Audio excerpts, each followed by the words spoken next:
Hello. Hello. Good evening. Is there anybody there? Let us I know. think we have got viewers. I've just seen. Ooh. Give us Get yourself down in the chat. That's it. Give us a little follow and Hello, a little like. Jan. We've got Jan. Hello, Jan. Lovely. Jan, I will get back to you about what you messaged me about. Hi, Sandra. Yeah, Jan. I have got a spare one. Jan asked for something, so yeah. Hi, Gillian. Oh gosh, there's lots of you coming in now.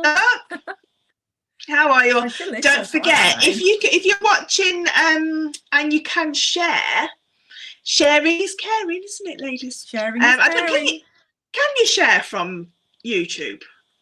You can share from YouTube, yeah. You can share to your own page. You can share to most of it. Yeah, you can share to WhatsApp. Maybe somebody would like to share it into the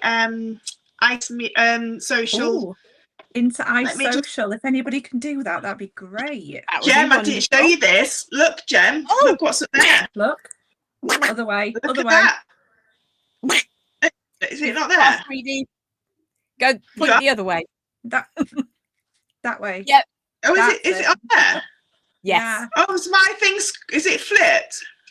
I think you might be flipped. I think it might be flipped. I think you flipped. Yeah. So that is the QR code for our Facebook group. Yeah. So you can screenshot it, and then if you screenshot it and then go to your camera, press on it, and it'll say open link. That's so cool. Yeah, you can do that if you haven't got a spare phone. Hello, everybody. We've got lots more. Oh, lots and lots more people in now. Look, I'm just going to take that down because I can't see how many people we've got. And we love people. We do love people. We do love having you here. So how's everybody coming and hanging out with us? How are you all? Where's everybody watching from? UK, abroad, America? Let's see who wins the furthest away. Who's the furthest away? If we said that we were like, let's just say from the middle of England, who's going to be the furthest away? And what time is it? So it's 2:00 on the eastern seaboard in the afternoon. That much I know. No. How do you know? I know, it's just really random that you know these things. It's not, it's just Lorraine's in the kitchen. Pot kettle on, Lorraine. Box that's got like all the different world times on. Yeah. No, but I fancy one. There's literally nowhere in here for it. I mean, look at the state of it. It's rammed. So have you ladies had a good day? Yes, yes, I have. Yeah, I did a little bit of a battle yesterday with some seed beads, but that rectified itself today. So today's been better than yesterday because I can't ever show you the message that I sent the ladies yesterday about what happened. It was in caps. It was in very shouty caps, and we were very lucky that it wasn't a voice note. Yeah, that could have been a bit longer. Yesterday tested my patience. Let's have a look where we've got some people. Sandy is in Utah. Amazing. We've got North London. And we've got Kelly in the US as well. New Mexico. Wow. Hi, Malcolm.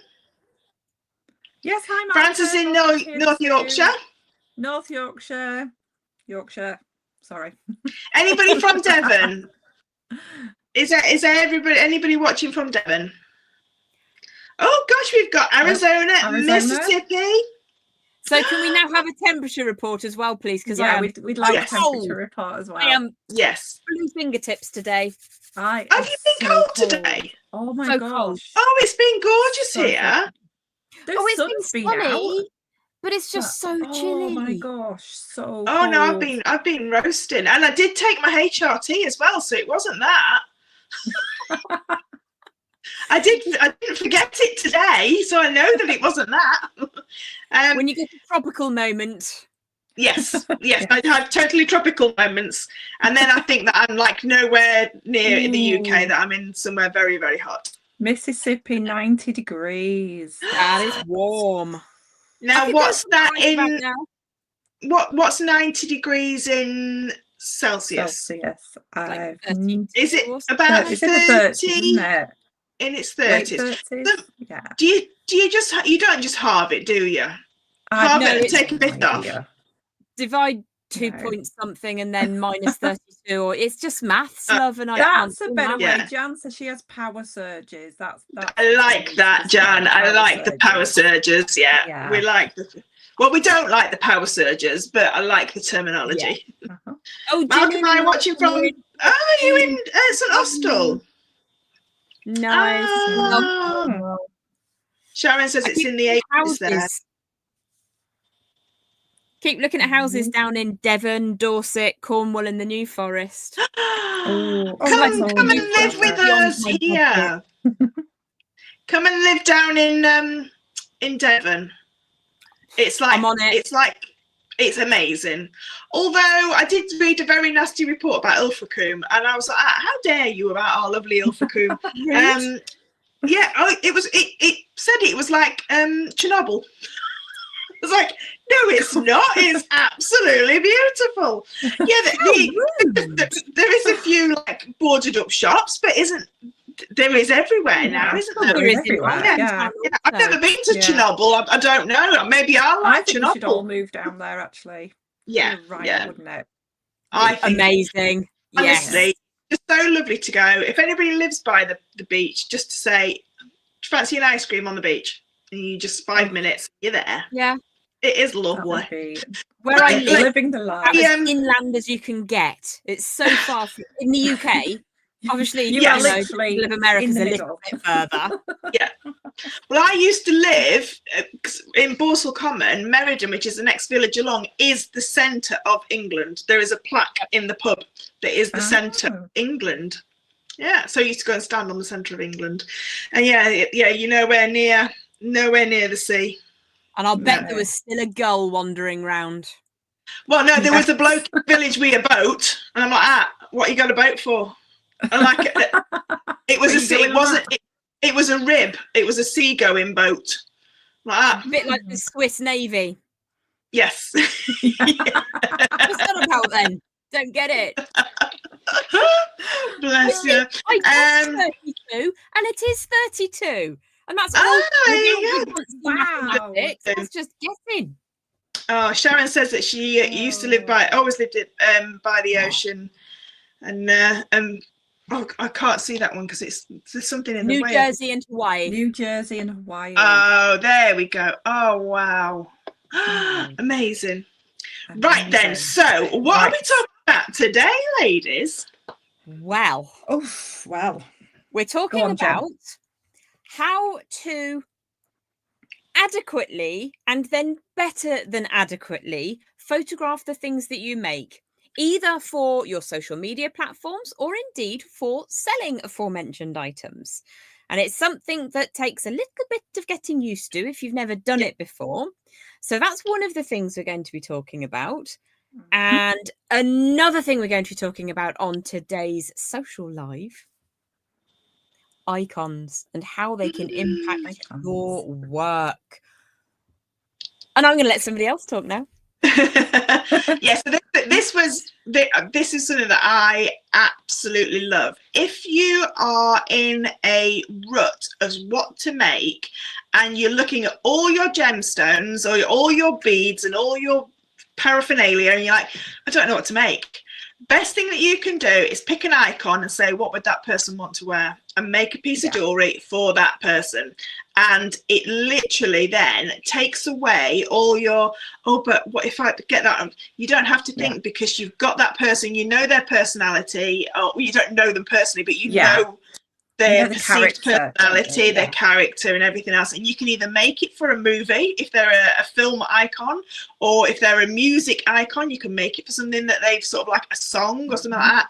Or if they are a personality, something like that. A lot of people would like, say, as soon as you mention pearls, they'll go, Mary Berry. Everybody wants to make a Mary Berry foundation necklace because she made them quite famous. Or Prue Leith, you know, with a big, beautiful, colourful, and Zandra Rhodes, that kind of thing. You know, if you just pick a person, you will be able to make a piece of jewellery for that person. Even if you just flick through a magazine or, you know, see who's on the top of the showbiz news, you'll be able to find somebody that inspires you to make a piece of jewellery.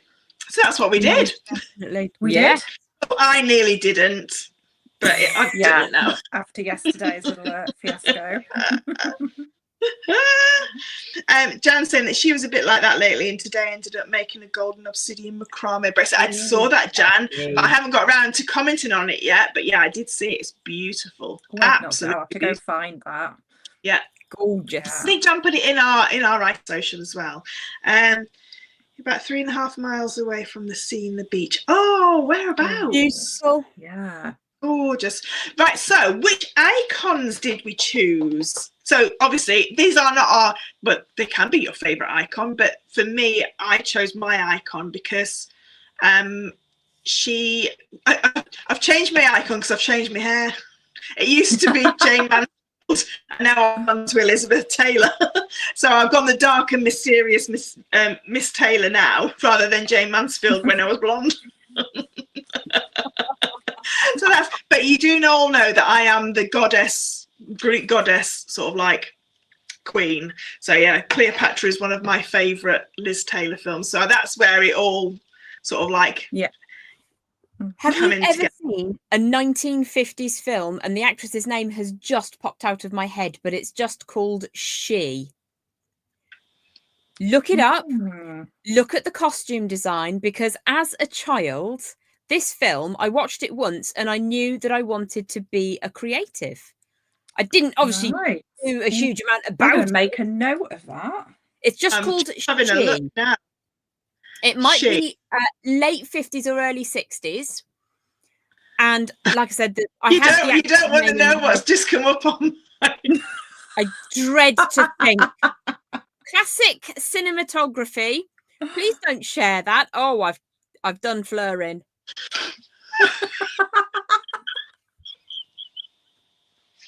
Excellent. We've lost Fleur. Oh, you've ruined your search history now. Okay. So apparently when you put she in, it tells you all about shiwis. Who knew?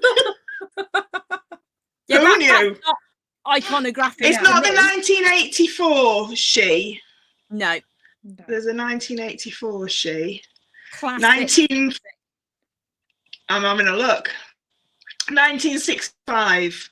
That might be else seen that. Yes, that's it. Yeah. Oh, who's that lovely lady?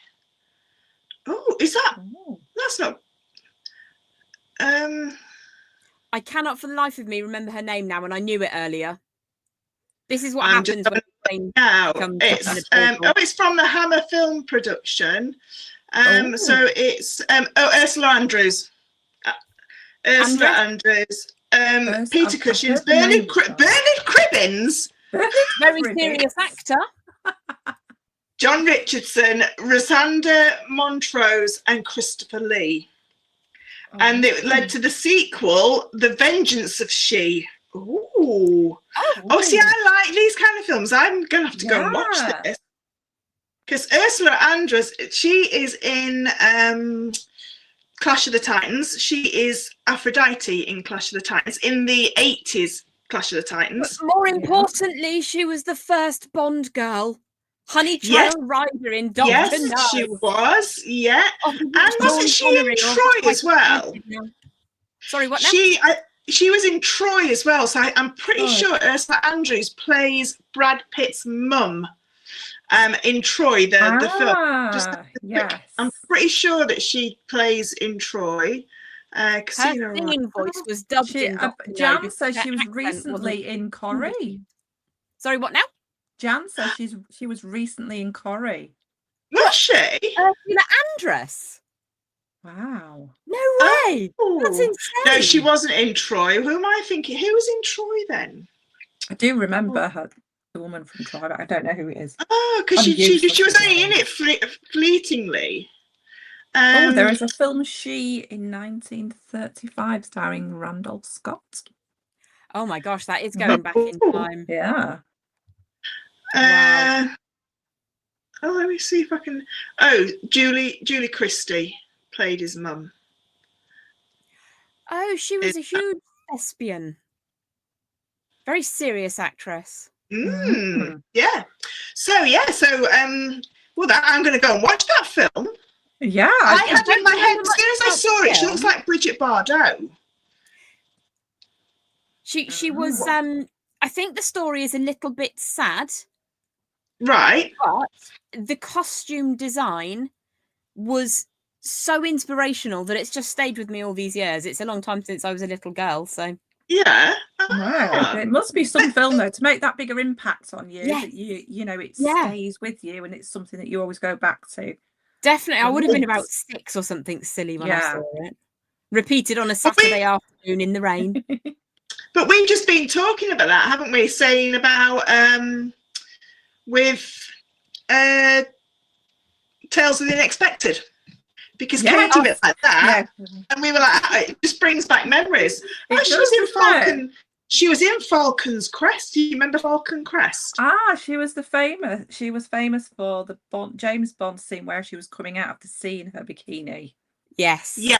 And then Halle Berry did the same kind of thing, didn't she? Yeah. Oh, she was in Manimal as well. Do you remember Manimal? Oh my gosh. I don't know. I've not heard of that one. 1980s TV series. Yeah. It's great. Manimal. I loved it. I did love it. I'm going to watch that. So, Gemma, who was your icon then? Well, I went slightly off piece and I chose a Greek goddess. Well, that's iconic. Hecate is my icon for today's show, and she's often associated with keys and doorways. So she's the goddess of liminal spaces in between. So she hovers between the land of the living and the land of the not living. She hovers between darkness and light. She's also the one who's frequently represented with triple moon aspects. So you get maiden, mother, and crone, which I feel like all three of those regularly. So she resonates very strongly with me. I went crone. Definitely a crone. And then I gamble around like a little lammy and feel like a maiden again. So, you know, I don't gamble. That's just rot. I get up and my bones go. But that's who my icon was, because of a lot of what she represents, but also because we have a lot of things that she's associated with. So like Fleur, I'm fascinated by the Egyptian pantheon and the Greek pantheon of gods, and also to a lesser degree the Roman pantheon, who's copy and pasted the Greeks. But there we go, just changed a few names. So yes, Katie, who is your icon for tonight? So my icon is Princess Diana. I think Princess Diana was just the most amazing woman, just as a woman, not as a princess, not Her Royal Highness or anything like that. I just think the way that she held herself, the way that she conducted herself, and her style throughout the years. You know, it started off sort of, what was it, in the sort of early 80s when it was all kind of flowy and she was young and she was that kind of school teacher vibe to her, the nursery teacher, and then she kind of evolved and then she broke the rules, and I love that she broke the rules. She didn't stick with royal protocol for exactly what she was wearing. You know, she might have gone a little bit more off the shoulder and, you know, things like that. And I just find her whole history, you know, in that period especially, really, really fascinating. I love that she always stuck with things like the classics, you know, like your pearls, your diamonds, but then you could equally see her wearing something from Marks and Spencer's. You know, you know, there was no, it wasn't always airs and graces. She also played with her jewellery a little bit, because she once wore a I can't remember whether it's a necklace or a bracelet, but she wore it across her head. Do you remember the emeralds? Yeah. So my design that I've made is kind of a sort of version, because I've turned it into wire work, but it's a version of a famous necklace that she wore, but she actually only wore it once, but it is quite iconic and people do recognise it from the photo. I think they do anyway. I do. Oh. Yeah. Yeah. Malcolm, yes, I saying did say anything. Hecate. What was that? Malcolm, come on. Malcolm will have an icon. Hazel asked if I said Hecate, and I did. Oh, yes, Hazel, Hecate. Yeah, so I even brought my own Liz Taylor along. So I cut this out years ago. Love it. Yeah, she's just, I just love her. I just think that she's, her, for me, Liz Taylor is the epitome of the girl who had everything. Literally everything. And what she couldn't get, she married a man that could. So, very true. Twice. So if she wanted something, I once knew a lovely lady who was she used to have a lovely dressage horse, and she had a really successful business, and she was never married. And I used to say to her, Sheila, why did you never get married? She says, oh, because I needed too many things. I said, what do you mean? Would you like my teeth? I used to date a dentist. Do you like my plastic surgeon? I used to date a plastic surgeon. I needed a new kitchen, so I got she literally, her life was just, she was just like Liz Taylor. She had this beautiful, like, black glossy hair, and I just always remember thinking, maybe she's got a point here. Yeah. I didn't go into all that, as you can see. I didn't do any of that. So, shall we show the jewellery that we've made? So, Jem, should we start with you, love? Sure. So I've got it prepped on a bus, but I'm going to flip it down onto the other camera so that you can see it. Like, let me just switcheroo. I'm just going to bring. Oh, is that gonna? No. Ooh. Let me. Why is it not letting me do Jem's maximise it? There we go. So naturally enough, I had to go with lapis. The smaller ones are Sodalite. And then I've gone with copper and rose gold. It's got a clasp on the end because I like hammering, but not today when I hammered something I shouldn't have hammered. Yes. There was a square. It's allowed. So that is the centerpiece of today's Hecate, goddess of magic, crossroads, liminal spaces. And one of the reasons I wanted to use a donut in this is because she's also associated with portals. And I can't think of any other piece of jewellery a piece of material for making jewellery that is more representative of a portal than a donut or a Taurus bead. So I wanted to kind of bring the shape that you also see this in Egyptian goddess Hathor. The cow goddess, also Nut, goddess of the sky, had very similar horns, and it was an upturned moon. So I've tried to kind of infuse various different flavours, but I just had a lot of fun with it, if I'm honest. And it's absolutely beautiful. Oh, thanks, love. It is absolutely stunning. Thanks, guys. Yes, again, it was one of those things where I wasn't really sure what I was going to do until I picked up a hammer and some wire and just kind of smashed my finger, actually, just there.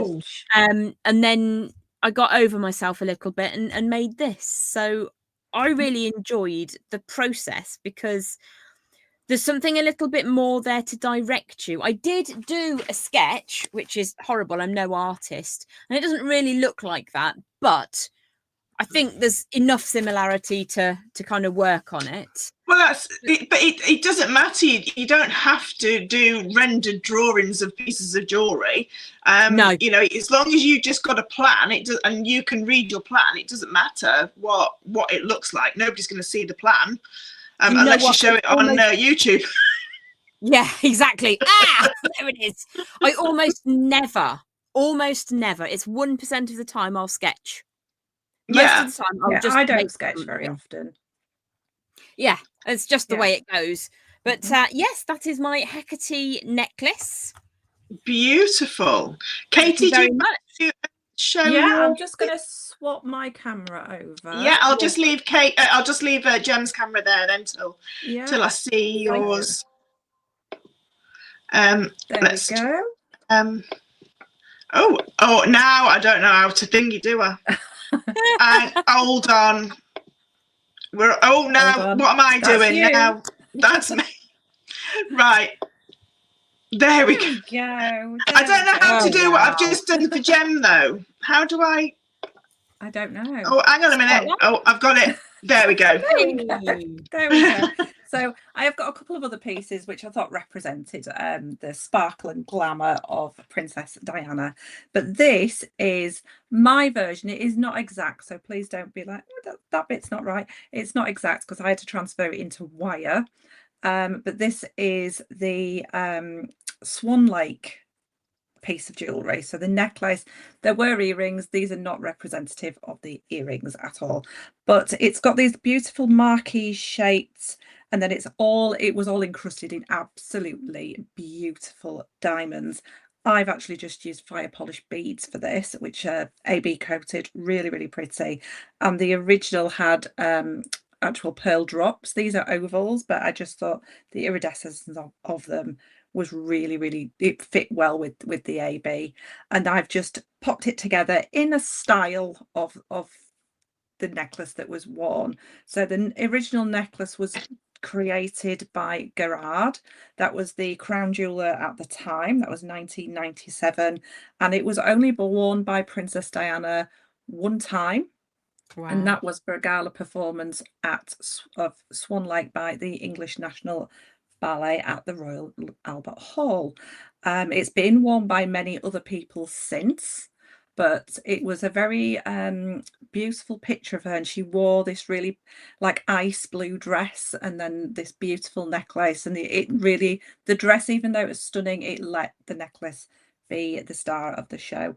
And it's a piece that I do remember quite fondly of the lady. So, and then I've just added these extra little bits and pieces because she was a bit of a fan of like the bling. So this is just your netted seed beads, and then it's got the crystals in as well.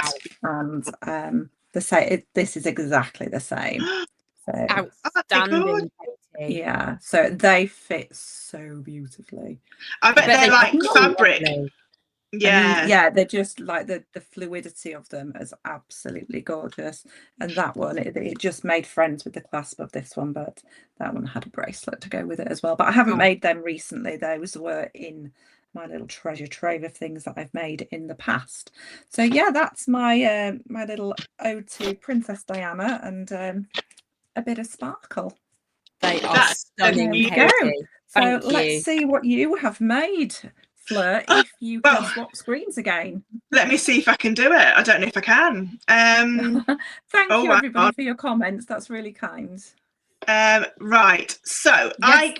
I can't turn mine round, but right. Fun fact about Princess Diana is the guy who taught me to set gemstones, set the diamonds back in Princess Diana's engagement ring because she kept losing them because it was made well, but the claws weren't proper. So the guy who taught me how to set stones put her diamonds back in her engagement ring. Wow. Name's Tony Tigg, and he looks like the man off of Toy Story, the little one that does all that does the toys, makes Woody look good again, basically. Yes. So yes, the man with the one where with the thing. Right. Yeah, that's what it looks like. He literally is a living embodiment of that. Answering Sharon there, the both of those were seed bead netting with crystals added into it after the netting is done. Sorry, just answering a question there.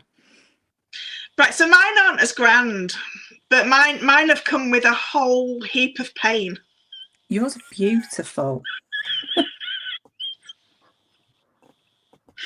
And literally tears and blood, sweat and tears went into these because if you don't know, I run a jewellery making subscription box, and we do different jewellery mediums. Now, me and Jem are not seed beaders in any way, shape or form, are we, Jem? You're quite allergic to them, actually. So we are quite allergic to them, and I'm starting to get the allergicness back again. Yep. I thought I was all right, and then I wasn't. But yeah, not like Katie, who just is a whiz with seed beads. Yep. We're not. So I thought that I would take my icon and I would make her something that she would wear in my favourite Liz Taylor film. Well, it's not my favourite because I love National Velvet as well, but Cleopatra. So I took some seed beads and I made like just a standard sort of like multi-strand necklace in these amazing gold and I think they're called mulberry colours. Yeah, beautiful colours.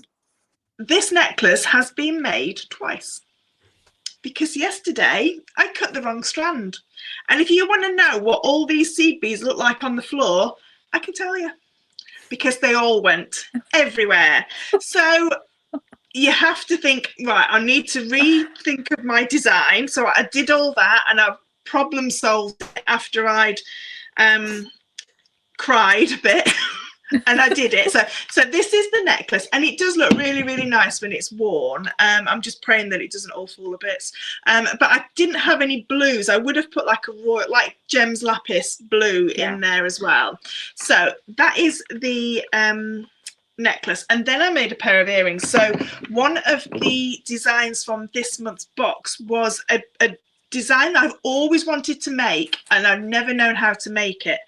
And so I wanted to make the fringe earrings. So these are what I made, and they're slightly different. So that if you are a relax and crafter, then these are 11 wide rather than 9. But yeah, they are just, honestly, I was over the moon when they didn't fall apart.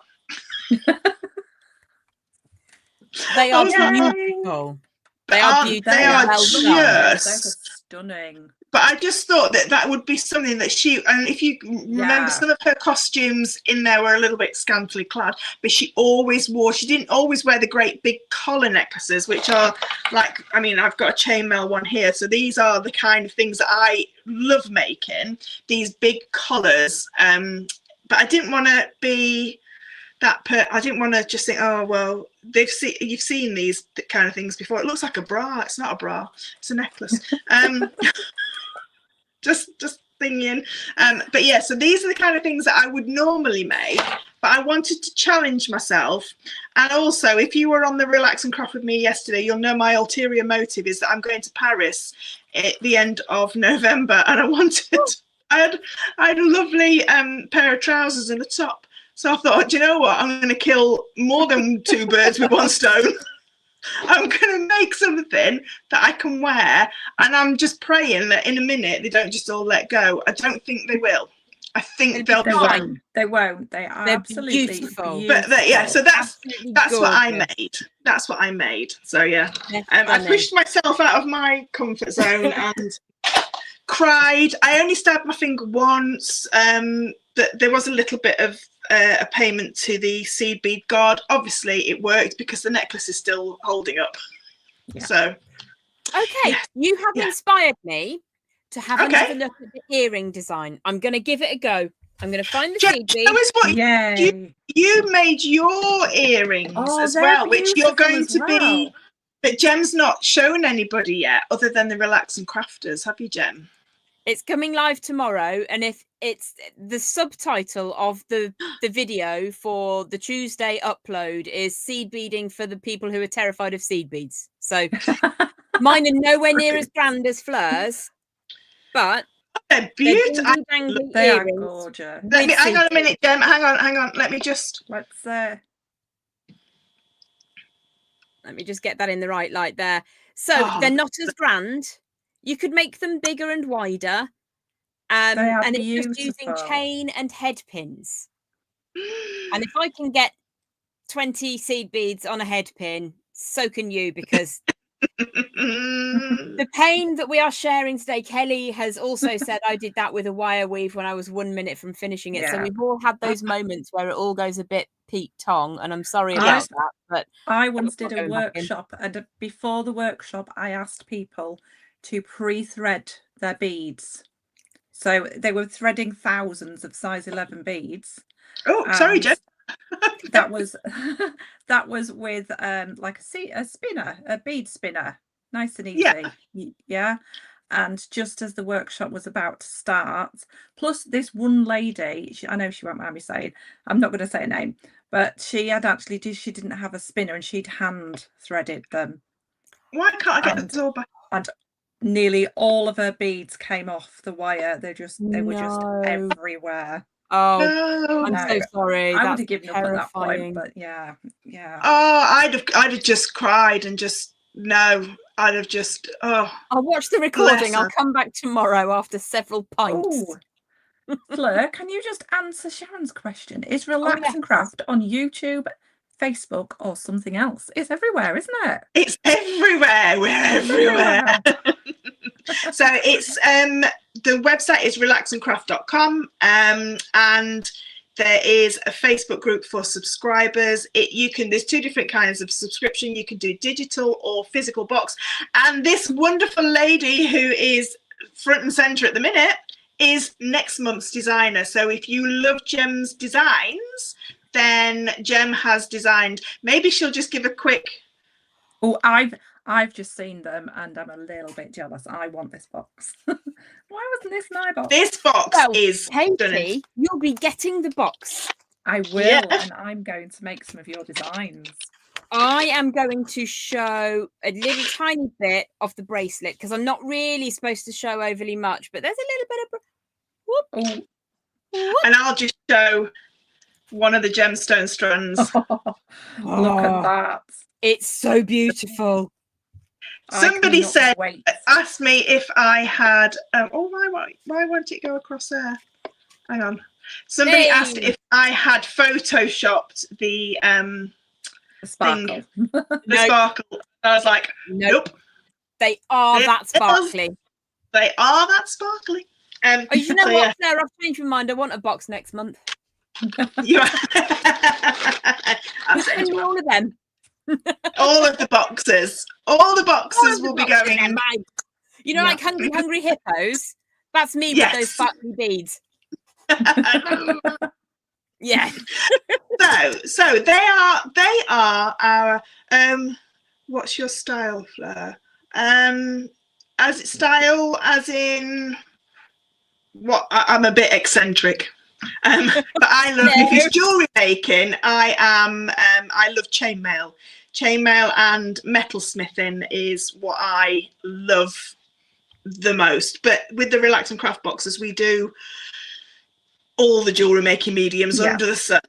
We do loads, so we've changes every month. Yeah, it changes every month, and we only ever do one medium twice. Sometimes if it's like a collaboration, which is what December is with all of us, isn't it, ladies? Are we allowed to say? But yeah, I've just said it. Yeah, you just said it, didn't you? I've just said it. So December. Now, love. December is all three of us in one big piece. If you love those big showstoppers, December's your box. It's the place to be. It is. Oh yeah. Right. So that was our icons. So now I think we're going to talk about what we asked in the Facebook group, which is photography. And it's the one thing, isn't it, that everybody always says, you make these amazing pieces of jewelry and you can't photograph them. You can't get over how beautiful they are on a photograph. And it's so difficult, isn't it? It is. Very, very difficult. Getting all the ingredients right at the right time to take your photograph. And it is difficult, but if you just know a few little hints and tips, get everything in place before you start, it should be a breeze, hopefully. Yeah. So you don't need lots and lots of high-tech equipment. I mean, I have a camera here, but I've had that camera for 6 years, and it's not an all singing, all dancing one. It's literally just a DSLR camera. But your phone is probably, whichever phone you have, has probably got a really, really great camera already on it. But it's how you take the photos, isn't it, Jem? And it's not just taking a photo. Sorry, Jem. No, you're absolutely No, fine. I no, think it's the no, it's question not. is I'll to just both say of it's us. not just the taking the photo; it's everything else. But you tell us. Yeah, so I mean, you have to think about your background. For me, if you've got a busy design on a busy background, you've lost the battle from the get-go. So it took me quite a while to find a background that I was happy with, that has texture but isn't too exciting. Like, my office is really, really exciting. I can lose myself in here. It's great. Nobody needs to see me.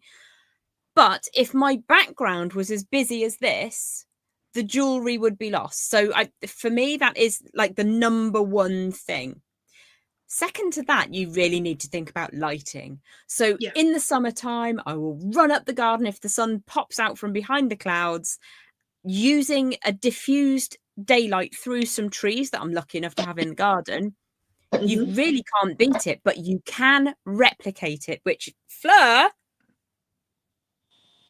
I'm trying to poke her in the armpit there, is going to tell us a bit more about now. So when you're taking your photos, at the minute I've got 4 lights looking at me. Now all 3 of us have worked on TV, and at any time there is about 50 lights on us on TV. So you get the truest amount of balance of light, but it's all down to something called white balance. Okay, so when we've had lots of people saying, I can't take my photos. When I take my photos, the silver looks grey or the gemstones don't look the same. Now, what happens with light is you flood the light into a piece of jewelry or whatever. If you've got 2 or 3 different light sources all in the same one, they all fight against each other. It's something called a Kelvin scale. I don't know if you know. So you get like amber light up to blue light, and then if you think of it like that, so natural daylight is about 400, and then you've got the blue light, which is 5,600. So if you've got a light with those things on it, you know, the little turning up dials, then that's what that is. But Jem was just saying about a diffuser. Now, for me, the one piece of equipment that I use more than anything, it's this. It's a reflector, okay? So we'll talk about how to like set up your photographs and everything else in a minute. But this little gadget here has got, if you take that off, can you see that you've got this diffused thing? So everybody says that when we asked the question, and Jem's just said that she runs up the garden and takes photo through the trees so it diffuses it, and people say, oh yeah, but I get loads of reflections and I get like not the true colors. This is going to be your best friend, because that, taking the photo this side of it, obviously the light gets diffused, but it's a lot more easier than that, isn't it? Sorry, I just got invaded by my dogs. Who's that one? So, they're both here. They're identical anyway. They are. They're absolutely gorgeous. Right. Down in a second. Honey and Maple. Now, I took some photos to show you. Ladies, you all right if I just put my camera? I don't know. Is it that way around? Yes. So this is a picture that I took in just normal daylight, okay? And then this is what I edited it to. So you can see, oh, there we go. So we've got the original. Why is it being like this? There we go. So you've got an original picture, which looks absolutely fine, but to me, it looks a little bit bleak out. And that was because I put so much light onto it that it couldn't sort of like see what was happening. So the colours were all getting bleached out. And I'll show you quickly again the edited version of what it looks like. Now, when you're taking photos for social media or anything else like that, a lot of people consume websites, social media on their phones. Now, me and Jem had a little conversation, didn't we, Jem, about when you edit photos and that, and turn it all up. Jem said, turn it all up really, really high. That you can turn everything up really high when you're editing, but the problem with that is then sometimes if you're looking at something that's on a computer, the computer won't see it because the light balance is all wrong. Yeah.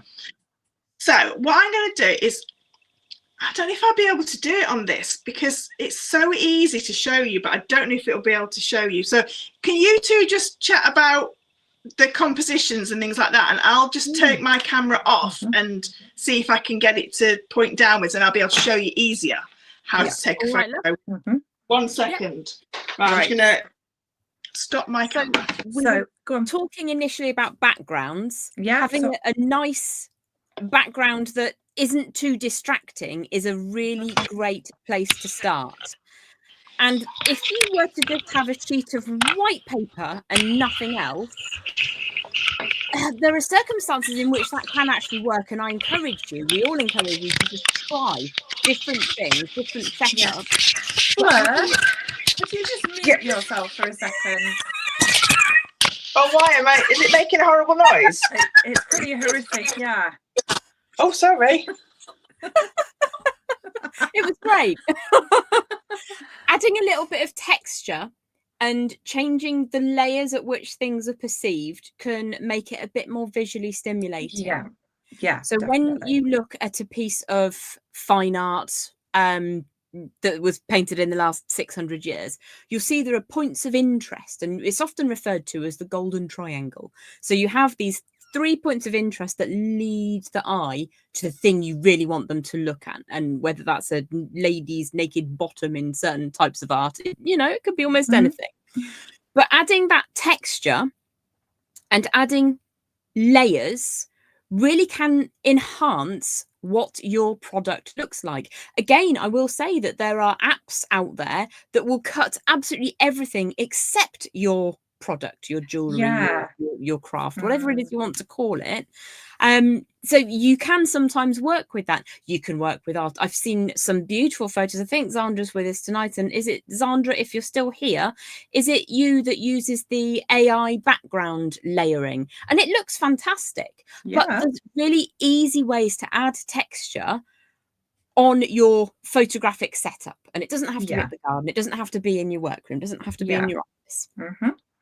I've got a stone dragon in the garden. His name's Ethelred. He's quite large. And for years, he was my backdrop because you instantly had light and dark on his features, a little bit of lichen, a little bit of moss, a little bit of shadow created by the sun diffusing through the trees. And some of those photos I look back on and think, wow, that's actually really good. It's not something I've used for a little while. But creating enough interest, but that doesn't compete with what you're using, doesn't overtake what you're actually showing. It's a lot to do with balance, isn't it? It's really nice to have these outdoor settings, but you don't want somebody to look at that picture and think, oh, that's a really nice scenery. You want them to look actually at what you've actually photographed. So just creating the right kind of backdrop and layers and texture, like you say, but without sort of overdoing it. Too much busyness. I use this quite a lot. So I'll show you it on this screen. So I use this. This was just from the old Amazon.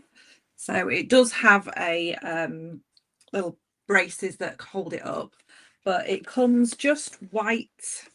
And you can it'll stay up, and it's got little clips for the top, but then it comes with all these. I do tend to use this marble quite a lot because it gives you that nice white background, but it doesn't distract and things. And if I add anything else, like I often use like big chunks of gemstones, it's still not distracting too much. But then you might have a piece of jewelry that you want darker background, so you can use all these different backgrounds. There's some that I never use, but they're all there, but there's different levels of things. But I think these sort of things are really good if you can't get out and about, because not everybody has got a garden. So it's nice to have something that you can use that's easy to use, and it's only that big when it all folds up. And you've got a reflector there on the back as well. So I've got the exact same one. I think Fleur's got the exact same one as well. Yes, but mine's over there somewhere, and this is one of the best buys that I've ever. I've bought so many backgrounds and things, but that it just does all the jobs in at once. It definitely. Are you ready, Fleur? I'm ready, yeah. So I've got I'm going to show you on a phone. Now, there's a shadow above, so it's not going to be perfect, but you'll get the idea. Right, so the first thing, if you're going to be taking photos with your phone and you've got an iPhone or you've got an up-to-date Android phone, you'll see this RAW at the top. So when something is taken in RAW, it means that it can be edited in any photo sort of like editing suite, because RAW means that it doesn't put artificial lights or filters on your photo as you're taking them. So let me see. Oh, I've lost you, ladies. Hang on. That's all right. You're all right. There we go. I'm going to look on my phone and see if I've got that setting. You crack on, love. Yeah. So RAW is what you're looking for. Ooh, it's really difficult. I'm looking through a camera and a camera.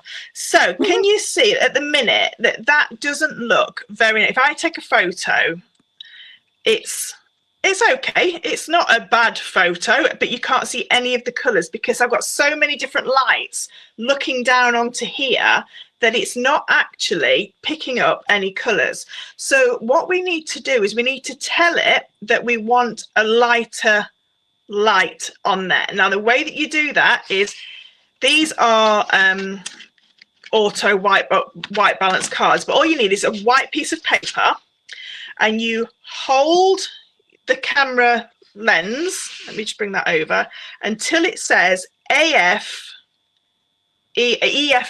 lock, okay? And then, so that now has set my white balance to this white.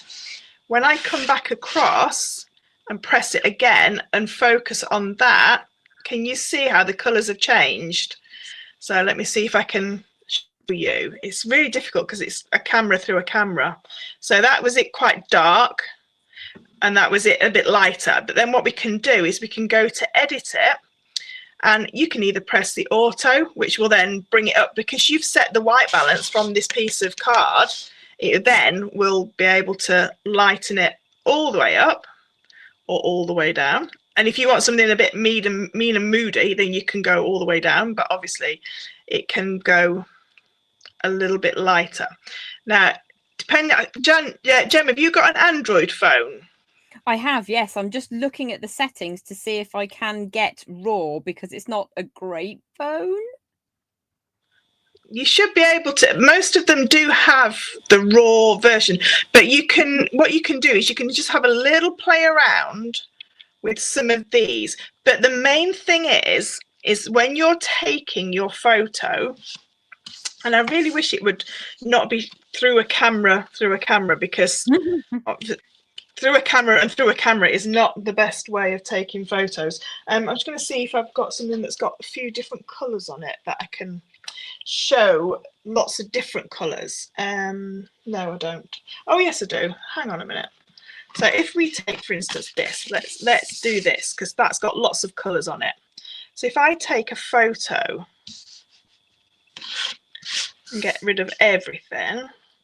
So if I hold down my autofocus, so you can see it's locked onto that, but I don't like the colour. If I bring across my white and say I want it to be more whiter and auto lock it to that, and when I bring it across, I'll do a video on this tomorrow because you should be able to see. It's really difficult for you to see because the colours aren't coming through because it's coming through the actual camera and the webcam, but it is a lot bright. Can you see that's a lot brighter? Yeah. If I take a photo of it normally, let's have a look. So that to me is like the first one, and then that one is brighter. Yeah. You see the difference in the first one looks quite flat, doesn't it? The second one, it kind of brings it back to life, doesn't it? It's got more vibrancy in the colours. The colours are popping better. A lot better. And if I just go to that one where so that's the one before, and then the after, you can see it's lightened it up. But it's one of those things. It's really difficult to show you on a flat image. It's better to show you on a video, but like on that same on the video that you're sort of like looking at, if you know what I mean, because it's just really difficult. But all you need are there's just a white piece of card for it to focus on something white, and then it won't bleach out any of your colors. But that then what happens when you're taking pictures of silver is the reflection of the silver picks up the gray, so your phone or your camera thinks that this is the natural color because that's the color of the silver. So by turning it to the white and taking a photo of that, and then having your auto balance for this, the white balance, it then will take out all those grays. But there are, like we were saying, there are lots of different I'm just gonna go back. Sorry, I'm just gonna mute because you said it made I can't remember.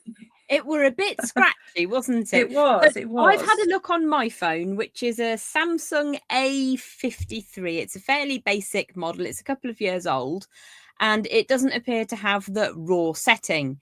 There may be an app that I can download to force it to do that, which is entirely feasible. If you can't get your phone to do a thing, you can often find a third-party software from a trusted source to help you achieve that thing. But I'm looking forward to seeing Fleur's video on how to do that properly, because I think that will really help, because I have got photos on my phone where I think that bronze is just a muddy brown colour. Yeah, it's the wrong bronze. That's not right.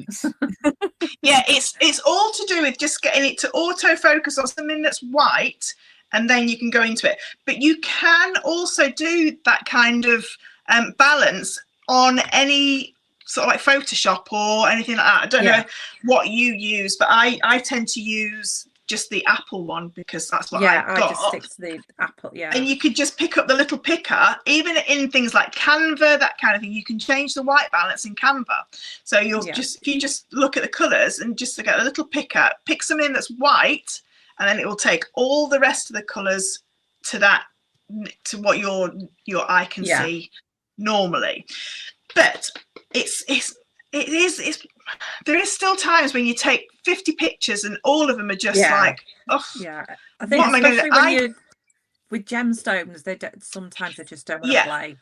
Yeah. So some people say that they struggle with seeing their reflection in the picture as well. The easiest way to get around that is get a piece of paper and put a pinprick hole in it, or a little hole in it, punch a hole in it, and then hold that over the top of your camera, and then the reflection will be the white. So you won't actually see yourself, you'll only see that reflection of that white piece of paper. So literally, piece of paper, hole in it, put that over the camera, and then there is no reflection of you trying to look into your piece of jewellery. So that's another one. But I think the main thing is just don't think that you need lots and lots of equipment, because you don't. You don't need all this fancy stuff. All you basically need is a little bit of light.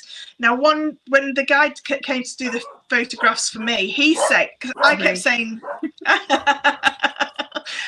saying that the lights are like quite ambery coloured when I take photos. They're quite amber, and he said it's because I've got the strip light above me.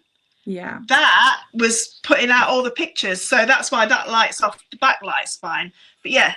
So just apparently one light source is the best. Sorry about somebody's at the front door.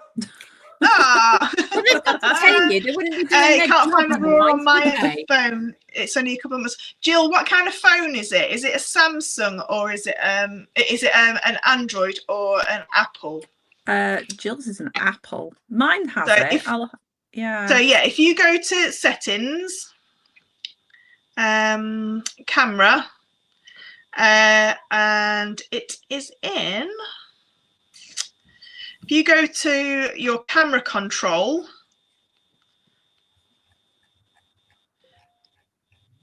I'm just trying to find it now. Talk amongst yourselves. It is in here. I know it's on it because I think Fleur actually did it on mine. and I've just never changed it since. Well, if Fleur is the phone whisperer, then when we get together, I shall be ensuring that she looks on mine as well. Yeah. Oh, Or have to photograph be in the dark side. style. So whilst Fleur is finding her settings, we're going to talk a little bit about the composition that you can use in photography. Now, certain times, simple is definitely better. And Yes. I don't know if you have paid much attention to classic marketing, especially glossy magazine marketing over the last 30 or 40 years. You'll often find that a satin or a silk piece of fabric that's rumpled, that's not a word, rumpled or pleated, is frequently used because you have light and dark on a same colour thing. It's giving you the texture, the light and the dark, and it's everything works together. It does, and it's really, really easy to do that. I mean, even if you've just got a really battered old pillowcase that's a white or an off-white, just allowing that to be spread out first and just gently reeving it up slightly will really give you a great place to start.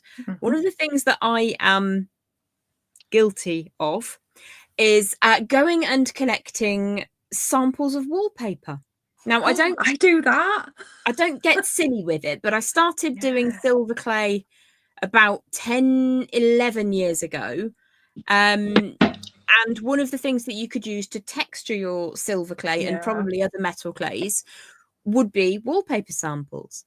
And I've got a handful. I've got maybe 4 or 5. I don't go in like thief but things if or anything like that. Take the odd little sample. But if you see something that you really like that offers you a little bit of contrast but isn't busy, that's an amazing place to start. And you can use it in conjunction with the assembly that Katie was showing earlier. Definitely you could definitely. And the benefit of the wallpaper samples is that you can just kind of allow them to bend up. So sometimes it's really difficult to photograph a piece of jewellery if you have to go overhead and it doesn't look quite right. So you want to take it from slightly underneath, but then you get your computer monitor or the cat's bottom or something in the background that you just don't want. So if you have a piece of wallpaper or a piece of fabric, you can drape it upwards. It just goes around that curve. More 3D space for yourself. Yeah, because that sometimes I do it myself when I'm using this one. I will sort of set this up and then I will do this way. Yes. So that I get sort of, I know that's not really high enough up. So that that's perfect, Katie. So I can clip it on that way. It's not meant to be used that way, but then that otherwise, if you're using 2 different backgrounds, you get that line in the middle. And unless you're going to use like the boards one on the bottom, it's going to look like you've taken your picture on the floor, isn't it? Yeah. Sometimes it can look a bit weird. Yeah. So Flair's got some big ones. Yes. These ones. I've got these are from Temu. Yeah. And they're double-sided, but they're exactly the same as what Katie's got there. Yeah. But they've got lots of different textures on them. But like what Jen was saying, you can then hang that up and have, if you've got like a bust or you can sort of like get the whole angle and the whole bend to give you that dimension as well. But these they're really expensive, like proper ones, aren't they? They're like a couple of £100, but these ones were dirt cheap. You can get. I was just about to say what you were saying.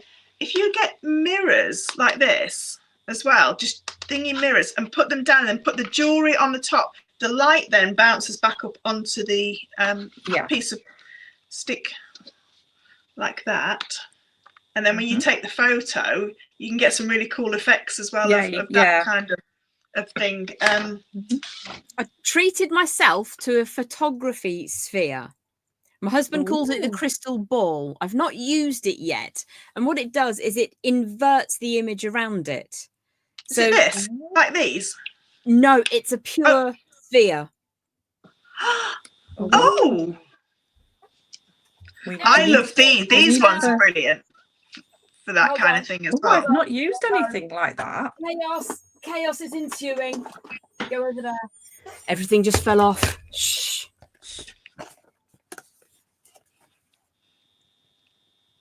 Ooh. Oh, wow.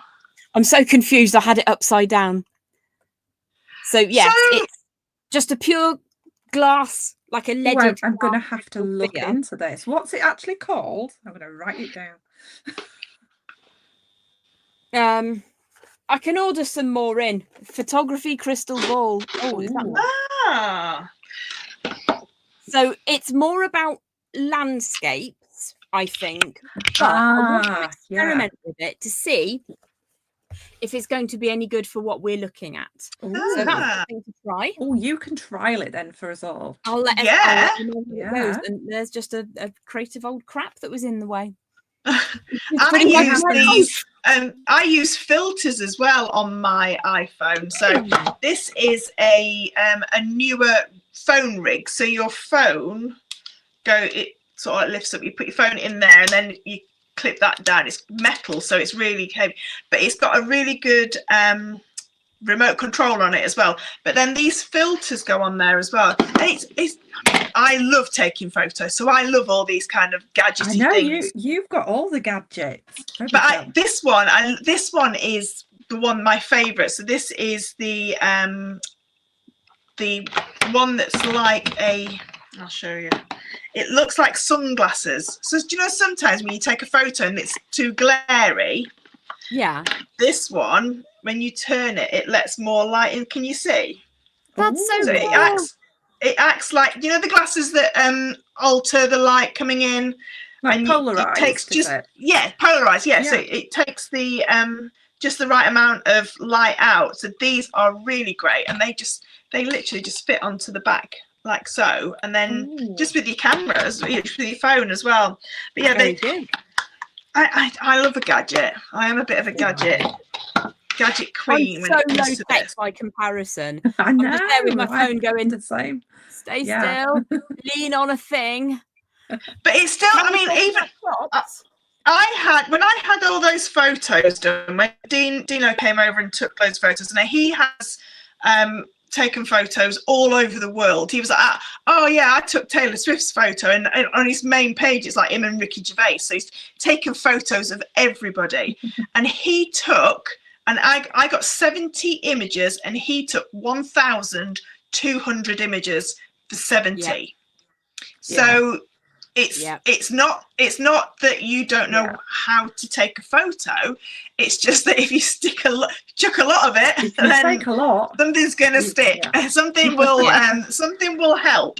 So yeah, don't worry about the amount of photos that you're taking. Just delete them all. And what I do is I take quite a few. And the other thing that I've started doing is taking videos and then screenshots from the video.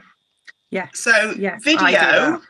And then move it around, move the phone around or whatever you're using, move that around, and then Max is here now.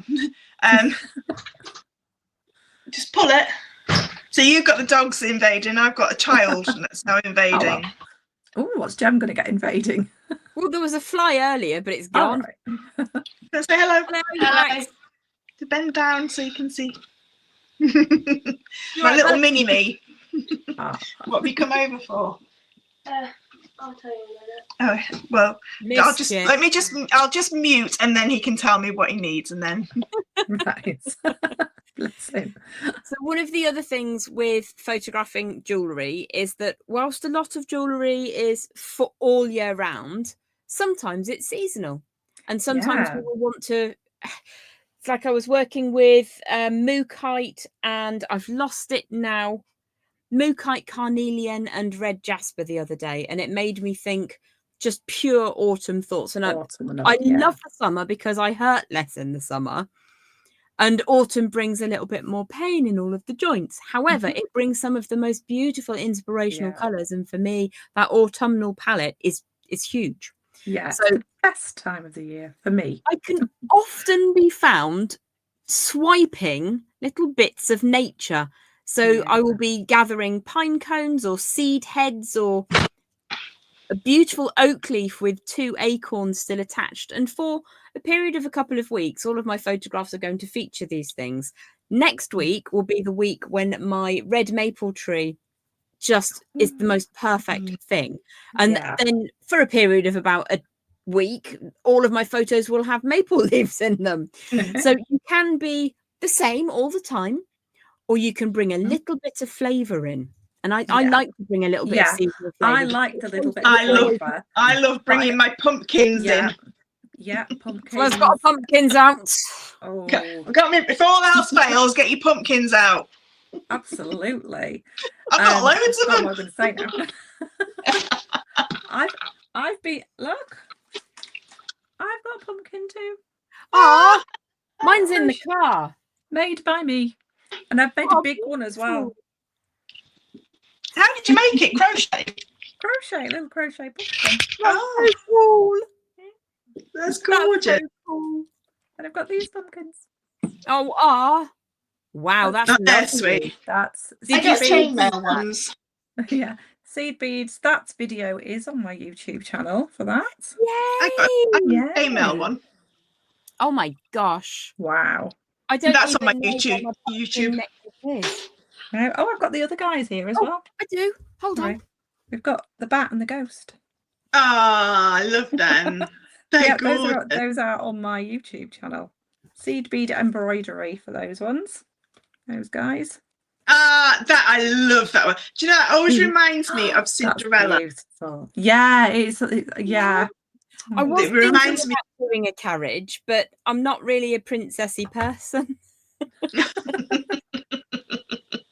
Just not princessy enough. Yeah, although we've gone like around lots of different things with photography, it's not a one size fits all, is it, ladies? No, it's not.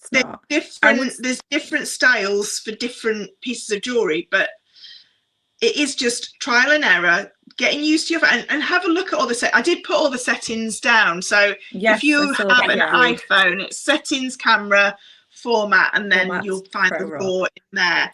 And if you've got a bridge or a DSLR camera, then you just have to turn it on in the settings, the raw that's in there. And raw just literally means that it takes the photo exactly how it looks in the screen. That's all it means, and then you can edit it and do all sorts to it. And you don't need like expensive editing things as well. You don't need to buy Lightroom and Photoshop and all these. Whatever phone you've got will be perfect. They're amazing. The technology. The only thing that I would say as well is make sure you're taking your photos in the correct size for where you're posting them. So if you're posting onto social media, you need 9:16, 9, the 2 dots. What's the 2 dots? Colon? No. Is it colon? Ratio. Ratio, 9/16. And that means then that it's in the correct size. And if you're not sure, again, if you edit it, you press the button that says size or crop, it actually says on there 9/16, and you can edit it for you.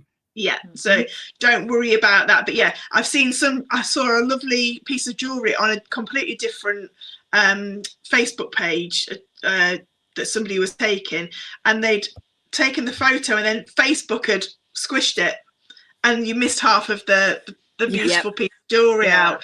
So yeah, just always have a look at what the ratio is. It's like when you're looking at a page that's got lots of memes on it and you can only see the top 2/3. Yeah. Well, what's the punchline then? Unbelievable. So if you were to only spend money on, we're just going to assume that you've got a phone with a camera on it, or you've got a camera. We've discussed that you can thriftily achieve certain bits and pieces through nature. Yep. You can go to your local hardware store and beg for a couple of sheets of samples for wallpaper. Let's just say that you're an interior decorator and you need a few samples. Yeah. So you've got backgrounds sorted. If you only had money for one thing, I would say a decent source of light. Yeah. So at the moment, I've got 4 lights on, and one of them is for me and 3 of them are for the board. So I get a little bit reflected because my boards down here is ivory and a little bit of shine. So that comes back up at me as well. The only one that was really expensive is the one on top of the monitor that covers everything. The rest of them are really inexpensive lights. Now, they may not be perfect. They're adequate. So you don't have to spend hundreds and hundreds and hundreds of pounds on a professional get-up. Talking of seasonal backdrops, and Fleur said I could do this bit. These are all from places like, it's not Pond and Mill. What is it? Dunelm. Yes. When they have offers, Dunelm and range, places like that. 76p instead of a £5, there's all sorts of seasonal flower arrangements. So there's just a little sort of spring posy there. The winter one I got from Sainsbury's Habitat last year for literally 76p after the season was over. And I will use that for years to come. It's a little bit dusty. I probably will sneeze in a minute. The same goes for the sparkly fir tree one. It was on offer after the season had passed. These are so cute. I love those for early summer. Really, really pretty. Yeah. And then I've just pushed the boat out and spent at least £3 on this from, I think I was at IKEA for some reason. I don't quite know why. I never go to IKEA. I really don't know why I was there. But anyway, it was about £3 and I really like it. And that will last for beautiful. Years. Yeah. I've got these. So I made a summer one. So this is my summer rig, and they're literally from Hobbycraft. I think these are like £4 or £5, and then just these are all plastic flowers, and I've got my posy of flowers, and that's my spring summer setup, and I've got the same for autumn winter, and I just put them in the background if I need it. I tend to just go with my gemstones, like big chunks of gemstone, just so that, and it's mainly so that I can do things like, rather than it's something just be laid flat, I can get it at a nice angle, and it's got something to grip against. But, and again, you have a textural depth, don't you, there as well? And if you've only got that one light that we were saying, put it high so it goes down. And then I know one of the questions was that they get a lot of shadows. Shadows come from 2 directional light sources. So if you've only got one directional light source, as in like pull all the blinds down on your windows, put your light above, and you won't get then your shadows if you're taking photos from above. If you're taking photos from the side, put your light behind you so it's flooding that way, if that makes sense. And then you won't get the sort of like the shadows appearing. But you can take those out in editing as well, especially now.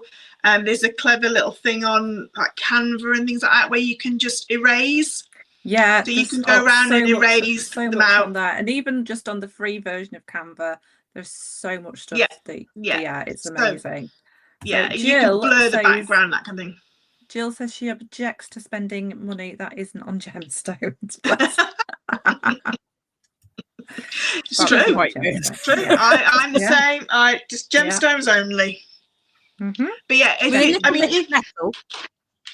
the other thing that I was quickly going to say is a little tripod really does help you with taking your photos. So if you just put your phone in a little tripod, even if it's sort of like there and then it's not shaky or anything like that. Most of them have got image stabilization on them now. But even if it's just a little bit shaky, you can still just take lots of photos, but it's just in its... I have my big tripod, and then I've got this set up where I can take my flat load straight down, or I can take a slight angle that way. So just having that stability and being able to let go of the camera and move things, and then it's just literally the gentlest of taps and nothing's shaking, nothing's moving around. Makes perfect sense.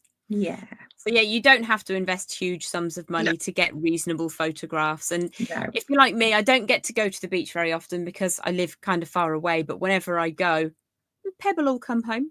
And rocks are great because they come in lots of different colours. And if you're selling gemstone jewellery or making to share on social media, because not everybody wants to sell, which is fine. What are you up to? I got my pebbles from the beach. you are. And I've Great. got a thing of sand as well that I use. Oh wow! I've got a little tub of sand, and I sometimes put that in a little wooden tray. But I tend to just like walk around the house and think, oh, what would make it look nice, that kind of thing. Because if you're selling a piece of jewellery, then you want the jewellery to be the star of the show. If you're selling sort of like, I don't know, if you want somebody to say, oh, look how lovely it looks, or if it's an object that you've made, like a beautiful tree of life, you want it in a setting. So people can envisage it in their room. So everybody, I bet there's stuff in your house that you've got that you didn't even know. Even like the throw that you've just put out now because it's getting colder on your sofa, that just crumpled up a little bit, like Jem said, on the side. Yeah, texture, little bits of depth and sort of like, so it's not just a stock photo that's white, that's down, down on a piece of white paper. Although honestly, play around, because just occasionally something really stark works and there's no logic behind it. So try it. As Fleur was saying, there were thousands of photos taken for 70 finished articles. I mean, that's the amount of effort we're supposed to put in. Yeah. Sometimes I'll admit I just go, yep. That's the thing. And some days, like you say, you'll turn into David Bailey and you're like that. And while you're in your David Bailey era, just take as many photos as you can. Go for it. That's the thing about doing the video, though, because if you do the video and you can just get that one screenshot of that correct angle that you've just got it, that you might never have got that. So definitely go for that little video thing. So the photos that I put up today on my Relax and Craft page, that is a screen grab from a video to get the sparkle of those gemstones. So obviously when you take a photo of sparkle, you won't get it all the time, but if you video and then just stop it exactly where you want. Just make sure that your video resolution is high enough so that you don't get that grainy sludge, which if your video resolution is set right down, you won't get a satisfactory moment. You need to have a really good FPS rate of maybe 60 frames per second shooting mode, so that it's not just a blur, because otherwise it's kind of self-defeating. And immediately you can delete what you don't need. You don't have to have extra memory cards in your phone or anything. Nope. The only thing that if when you're shooting in RAW, if you do find that RAW thing, it does take up more memory on your phone. It does take up more space. So just offload them onto your memory bank or whatever you're putting them onto. And then I always find it easier to edit photos on a bigger screen than I do on my phone. So I always do whatever I've got, like my iPad or something like that, and do like that. Do you have to find the RAW setting on the iPhone? Yes, so it is on. Hopefully you'll be able to see it on there. Shotbox is great. Oh, what's that? Is that an app for editing, or is that one of the, the Orange Monkey? Beg your pardon? Have you not seen the Orange Monkey spheres? The and Gemlight. No, it's not rude. It's not rude. It's like a big sphere with a turntable, and it's very expensive. But it's they're great sort of like photography things. But not even I can be tempted to purchase one because it is a lot of money. But the gem thing is really cool. The one that sparkles as it goes round, that's really cool. Yeah. Gem Tech, I think it's called. Yeah. Right. So I think we've been yakking for an hour and a half. We have. We always get here and we're like, shall we do a little roundup of what everybody's up to for the next month? Yes. Absolutely. Yeah. Go on then, Katie, you could go first. Oh, fair enough. I'll go first. Right, I'm going to swap my camera because I've got a few workshops and I've actually got them here. So I'm just going to swap my camera just for a few seconds. I won't harp on for ages. There we go. So I have got coming up, hopefully, next week, I have this workshop. It's a little bit Halloweeny. It's got that cat on there. Aw. It's the Whispers of Bastet. So it's the Egyptian beautiful cat goddess. And I've got this little workshop coming up. That is next Saturday. This one is the following Saturday. They're all online workshops. This is just a really basic capture a cabochon. We'll pop a nice little simple bail on there and getting your cabochon in there. Beautiful. So, and then this is actually from last week. So this and these, I've started doing a mystery workshop on the last Friday of every month. So next month, so we won't be making this. This is what we made last week. Next month actually falls on Halloween. Now, we're not making a Halloween piece, but we are going to have a bit of a spooky evening and enjoy a Halloween evening together because it falls on the 31st. So that's what I've got coming up. And also, if anybody would like me to do this one, the Princess Diana necklace as a workshop, let me know. So that's me for the next month. Cool. Okay, Gemma, you let me switcheroo. I'd forgotten about that. Hold on. Dun dun dun. Let me just get the camera. It was very specific how I said the name of that one. So this one is coming up on the first Saturday in December. Autumn Dreams. I don't do workshops very frequently anymore, so that's my only one for the remainder of the year. Come next year, I'm going to be doing a sunflower-inspired piece, but for right now, I think it's the 6th of December. I think it is, yes. And that is on sale this week until Saturday, so early doors on that one. Other projects, this is coming up on YouTube tomorrow night, and it is seed beading for the terminally afraid of seed beads. If you don't think you can manage anything too strenuous, that's an easy lift. I know Jill's already made that one. And just a couple of other pieces upcoming on YouTube. I've got my bicycle chain coming up in a couple of weeks. That's gorgeous. That's coming up in 2 sizes. That's lovely, isn't it? Look how it moves. That's really cool. I can't wait I for that one. absolutely adore that one. There is more coming up, but it's all been bagged up. So I've got double wave earrings coming up in a couple of weeks. Oh, that's gorgeous. Oh, there's more. Sorry about the rustling. Shh. Then I've got cabochon in. Oh, is that a ruby? Think you find it is. Is that an emerald? Think you find it is. Wow. Really super, unbelievably single wire for the frame. Fabulous. Single wire for the wrapping. Easy peasy. And then I've got my little ammonite, which I've been making for the last 15 years. Oh, cute. Ammonite. And there's more. They're coming out on YouTube. And I've got a back catalogue of Halloween-inspired designs, which are available on one of my playlists, so you can have a bit of a look at that as well if you fancy it. Fabulous. Next week, a week today, is my October live sale, 7 p.m. British time, 2 p.m. Eastern Standard, or whatever Eastern time is at the moment. That's live on my Facebook page, and I have got so much new stuff, it's embarrassing.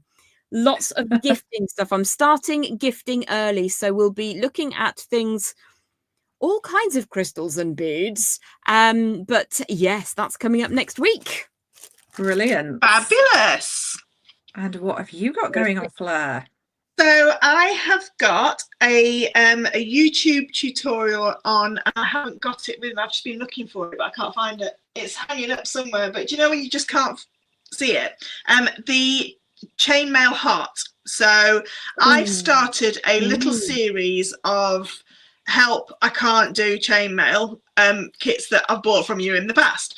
So a lovely lady messaged me and said I can't do Vipera Bearus, and she was really struggling, so I did a video on it and now she can do it. So it got me thinking, I'm going to be a chainmail superhero. So I put my knickers on the outside of my trousers, I stick my cape on, and I try and help with those weaves that people just really struggle with, that I've done that are just a PDF rather than a video. So I'm doing the chainmail heart, so a beautiful big, they're about this big. So a really nice decoration. Wow. So I've got that coming up that should be coming out on Thursday. I've got my Wednesday night live on YouTube and Facebook on Wednesday. Funnily enough, the name's in the title, Wednesday Night Live. I've struggled to do Wednesday night lives for so long, and then because everything just keeps getting in the way, but I'm back to them now. And then we've got the October Relax and Craft box coming out on the 10th of October with our lovely Gem. So Gem has got 2 brand new gemstone strands for that we've never done in a Relax and Craft box before. A cabochon, which is a very unusual shape cabochon, and another beautiful strand of gemstones. So there's 3 gemstone strands and a cabochon, and all the other wonderful things that go with it. So yeah, that's what I am up to. So there's a couple of spaces left on the subscription, and brilliantly, the US shipping is now back available. Thank you to the Royal Mail for sorting all that out for everybody. So yeah, so I do now I think it's called direct duties paid. So you shouldn't have any duties to pay when it gets to the US. So it is all paid for by myself. When you buy it, I sort of like purchase all that for you. So fingers crossed, it's very smooth. It's gone very smoothly so far. So yeah, there's no duties to be paid when it gets to you. Excellent. That is fantastic news. I'm so pleased. But don't forget, you can also subscribe to the online only version of Relax and Craft. So if you have a stock of materials, gemstones. If you have a collection of gemstones, you can always find out what sizes are going to be needed and what wires are going to be provided, and then you will be able to make along without purchasing the whole box if you don't want to. And there's over 140 other tutorials in the digital subscription as well. So there's plenty for you to be going on with. And these 2 beautiful ladies have done numerous amounts of tutorials in there as well for me. Exciting times all around. It is. Definitely. Oh, and I've got the thing coming up as well. So I'm going to be doing a video on how to make the leather journals covers. Yeah. And don't forget, on my website, which you can find on my YouTube channel, the link to that, I'm now releasing a lot of my past tutorials from previous workshops, so my retired workshops. So now you can actually buy just the tutorial from previous workshops if you've missed anything. Amazing. So next month it's the 27th, but there may be an extra one, might there? Yeah. Kelly, it's £37.50 for the box and £15 for digital, plus if it's outside of the UK, shipping to the US is £15. If you're in the UK, then the shipping's free on the boxes. But yes, next month we may. Sorry, Kay's just asked, when do you need to order by? You need to order before midnight on the 10th. Yeah. The 10th. Cinderella Day. Yeah. So Cinderella. So I think the 10th of October, on the 11th, after 1 minute after into the 11th, it closes. So yeah, so if you can subscribe, if you subscribe today, then the money doesn't get taken out till the 10th anyway. So it's not like you do, unless you go digital, and then that's, but you can always message me, Kelly, if you want. Just make sure you're following all of us. And then if you see one of these lovely ladies, they've got affiliate links as well. So maybe one of them could put their affiliate links in ICE social as well for you. So yes, so next month it's the 27th, but there may be an extra one as well. Yeah, it might happen. Might do. We'll tell you more then. We'll tell you more on the 27th. Yes, it's going to happen. So yeah, if you've got anything that you 27th. But if you have anything that you want to challenge us with or ask about, can then you just pop the QR code up quickly? Yes, I certainly can. Yeah, so if anybody is not a part of the iSocial group on Facebook, you can scan this QR code and you will find your way there. And we have a request for you as well. Whichever one of our YouTube platforms you have watched on today, please drop us a like and a subscription. But also, if you can visit the other ladies as well. So we've got Relax and Craft, which is Fleur, Katie Parker Jewellery, and then there's myself, Gem Hawkes. If you can give each of the videos a like, it really helps us to spread our wings on the YouTube algorithm, which can sometimes be a little bit itchy and hide us from people. So yes, and also do feel free to share the video and enjoy just hanging out with us on the iSocial group. We really love to answer any questions that you have that are related to jewellery making, maybe, or if you fancy being a bit random, be a bit random. We might not answer if it's a bit rude then. And I will do the video of taking photos tomorrow, and then I'll upload it into the iSocial. Brilliant. Thank you, Fleur. Fabulous. Right then, we will be back. We will always be around. One of us is always around in the iSocial group, unless it's 4 o'clock in the morning UK time, and then we might be sleeping. But if you have any bugbears or questions or challenges, do let us know. If there's anything you'd like us to focus on in future social lives, also let us know. Yeah. Yep. Whatever you need to know jewellery making. I don't know anything else apart from jewellery making. Even if it's not one of our mediums, we can find somebody that can answer the questions. I was going to say, we can find somebody. Yeah. Maybe one day we'll have a guest. Maybe one day we could invite guests on here as well. So I've been thinking about that. Yeah, anything you want to know, nice. even if you think, oh, it's not one of their mediums, let us know. You never know. All right then, ladies. Right, I shall. I'm going to try and end it.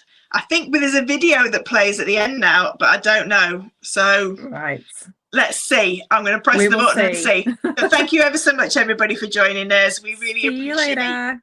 Thank you.